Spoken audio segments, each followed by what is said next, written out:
Muy buenas noches, muy buenas tardes y muy buenos días. Comenzamos la primera emisión de Demoliendo Mitos Reacciones, en la cual vamos a realizar un análisis, un comentario, una reacción a la entrevista brindada por el geoestratega ruso Sergei Karaganov al analista geopolítico Glenn Dicen. Nos acompaña para ello el señor Fernando Moragón. Hola Fernando, ¿qué tal todo?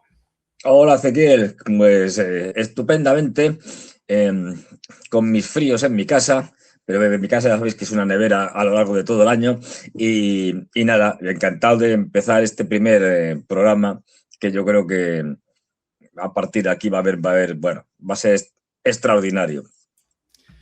Ojalá que sí. Por aquí, querido Fernando, la entrevista en cuestión. A la izquierda, Sergei Karaganov. A la derecha, Glenn Dicen, el entrevistador. Por cierto, todo el mundo invitado a la suscripción al canal de Glenn Dicen, incluso con una versión en español. Y sobre el entrevistado, a la izquierda, el señor Calvo, Sergei Karaganov, casi un desconocido en Occidente, por lo menos para el común de la gente, para los analistas geopolíticos naturalmente no, pero para el común de la gente una persona relativamente desconocida. Sin embargo, este señor en gran medida determina la geoestrategia rusa, al menos en lo teórico y en lo conceptual, y no solamente ahora, sino desde hace mucho tiempo. El este señor, Sergei Karaganov, de formación politólogo, geoestratega, actualmente el decano de la Facultad de Economía Mundial y Asuntos Internacionales de la Escuela Superior de Economía de Moscú, también director del Consejo de Política Exterior y de Defensa en Rusia, una usina del pensamiento importantísima en términos de relaciones internacionales, de geopolítica. Y por cierto, esta organización realiza año a año el Club de Valdai, en el cual participa Putin. Karaganov, además, entre todos estos cargos, podríamos recordar también su cargo como asesor directo en cuestiones de política internacional, de relaciones exteriores, del propio presidente Putin. Y antes de Putin participaba como asesor de Yeltsin, y antes de Yeltsin participaba también como asesor de Gorbachev, ¿sí? Esa es la importancia de este señor desde, una vez más, el plano de las ideas, ¿sí? De la estrategia, desde lo teórico, desde lo conceptual. Él, un asesor, no un político, pero de una relevancia importantísima. Entre las muchas creaciones de este señor podemos recordar la doctrina Karaganov, nada más y nada menos, desde los años 90, la cual determina que Rusia debe realizar la protección de los derechos humanos de los rusos en el exterior y por sobre todas las cosas en los países ubicados en los alrededores de Rusia. También generó, junto a otros teóricos, la idea, el concepto del giro euroasiático de Rusia, el hecho de realizar un giro desde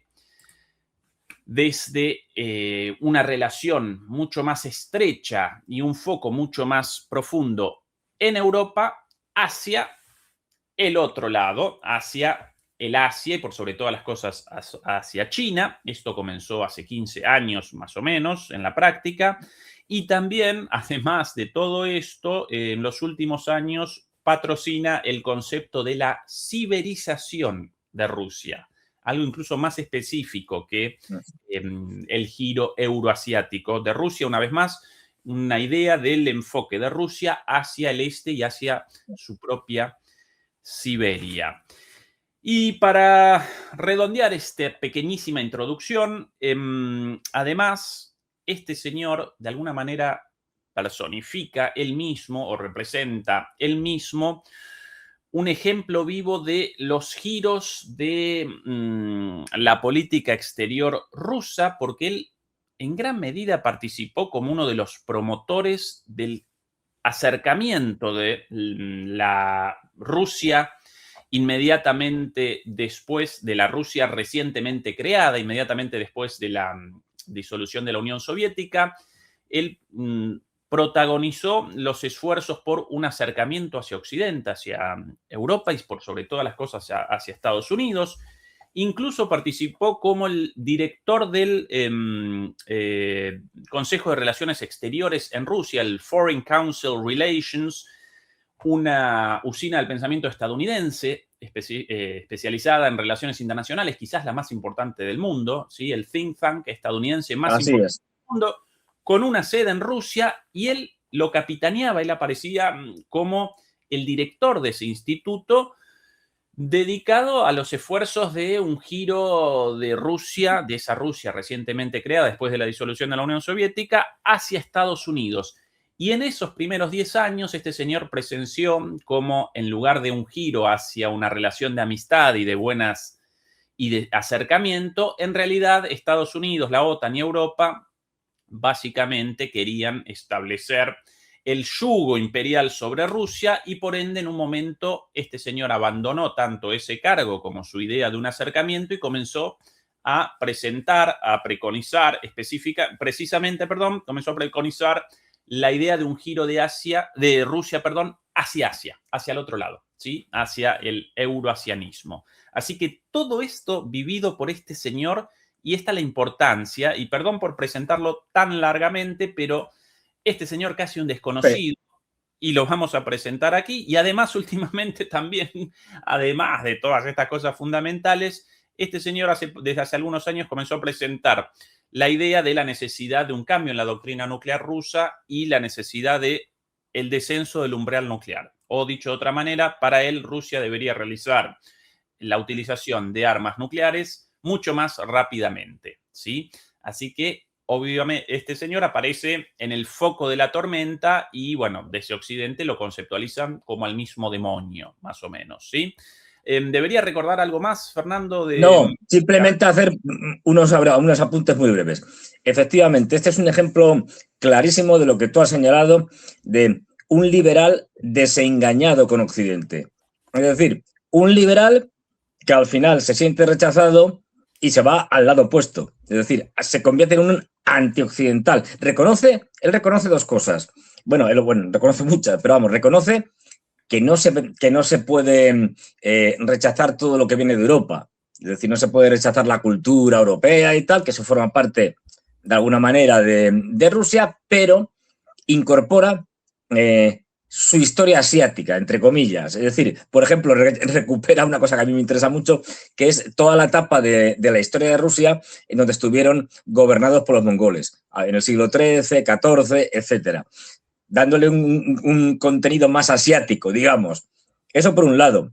Un ejemplo, por cierto, que conocemos más bien todos, de liberal rechazado y por lo tanto, pasado al bando contrario, es, sin duda alguna, el que fue presidente de Rusia, Dmitry Medvedev, que pasó de ser un liberal a ser todo lo contrario. Sus famosos tweets dando caña son espectaculares. Bien, eso por un lado. Dos, este hombre está ahora embarcado en un proyecto para crear una identidad nueva rusa. ¿Qué es esto? Bueno, pues él, como otros muchos, se dan cuenta, como el mismo Putin, se dan cuenta de que Rusia, una vez que ha perdido el elemento comunista de ser un partido como la Unión Soviética, que tiene el poder, un partido comunista, etcétera, pues se ha quedado huérfano. Porque el liberalismo no termina cuajando, termina fracasando, y por lo tanto tienen que darle una nueva identidad. ¿Qué hace Putin? Putin lo que hace es tirar inicialmente del nacionalismo, algo ya más que inventado, dos, de la Iglesia Ortodoxa, y de una idea de pluralidad de Rusia. Sí, somos fundamentalmente eslavos, pero también hay budistas, musulmanes, etc. Esto Karaganov lo ve como insuficiente.